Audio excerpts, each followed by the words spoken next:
ఇప్పుడే Country Delight app ని download చేసుకోండి. Download the Country Delight app now.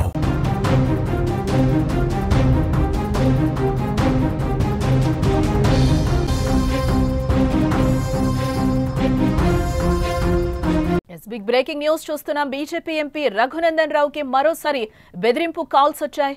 Operation కగార్ను తక్షణమే ఆపాలి, లేదంటే చంపేస్తామంటూ కూడా ఆగంతకులు వార్నింగ్ ఇవ్వడం జరిగింది. తమ మనుషులంతా హైదరాబాద్ లోనే ఉన్నారు, దమ్ముంటే కాపాడుకోవాలని కూడా ఒక రకంగా సవాల్ విసిరారు. జూన్ 23ను కూడా ఇలాగే బెదిరింపు కాల్స్ వచ్చిన విషయం మనకు తెలిసిందే. తాజాగా మరోసారి బెదిరింపు కాల్ వచ్చింది. నిజామాబాద్ పర్యటనలో కేంద్ర మంత్రి అమిత్ షా ఉన్నారు. అమిత్ షా రాష్ట్రంలో ఉన్న వేళ బెదిరింపు కాల్ ఇప్పుడు కలకలం రేపుతోంది.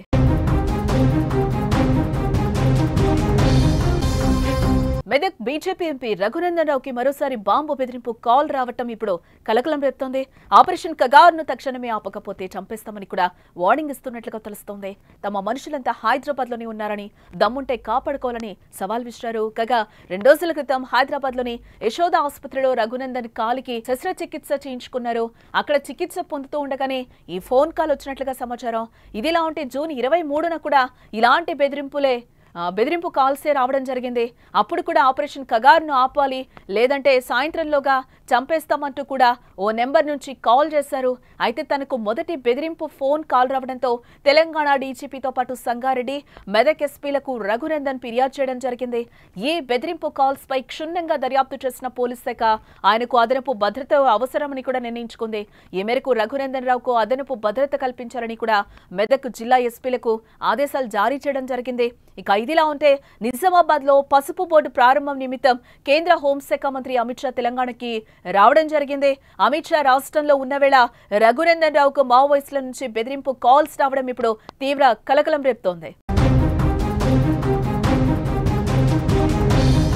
మరోసారి ఎంపీ రఘునందన్ కైతే బెదిరింపు కాల్స్ వచ్చాయి. ఆపరేషన్ కగార్లో భాగంగానే ఈ బెదిరింపు కాల్స్ వస్తున్నాయి. గతంలో కూడా జూన్ 23వ తారీఖున కూడా ఒక ఆగంతకుడు ఫోన్ చేసి ఆయన్ని బెదిరించిన విషయం, చంపేస్తాం ఇప్పుడే అంటూ కూడా ఆయనకి కాల్ రావడం జరిగింది. ఇదే నేపథ్యంలో ఈ రోజు మళ్ళీ కూడా కాల్స్ చేసిన పరిస్థితి అయితే కనిపిస్తుంది. హైదరాబాద్ లోనే మా మనుషులు ఉన్నారు, ఇప్పుడే నిన్ను లేపేస్తాం, దమ్ముంటే కాపాడుకోవాలి అంటూ కూడా ఆయనకి సవాల్ విసిరిన సందర్భం అయితే మనకి కనిపిస్తుంది. ఇదంతా కూడా ఆపరేషన్ కగార్లో భాగంగానే చెప్తున్నారు. ఆపరేషన్ కగార్ ఆపండి, లేకపోతే చంపేస్తామంటూ కూడా గట్టి వార్నింగ్ ఇస్తున్న పరిస్థితి కనిపిస్తుంది. ఇది రెండోసారి బెదిరింపులకు పాల్పడిన విషయం, లేదంటే ప్రాణాలు తీస్తే ఇప్పటికే మా టీంలు హైదరాబాద్ లో ఉన్నాయి, దమ్ముంటే కాపాడుకో అంటూ కూడా ఆగంతకులు 2 నెంబర్ల నుంచి కూడా రఘునందన్ కి బెదిరింపులకు దిగారు.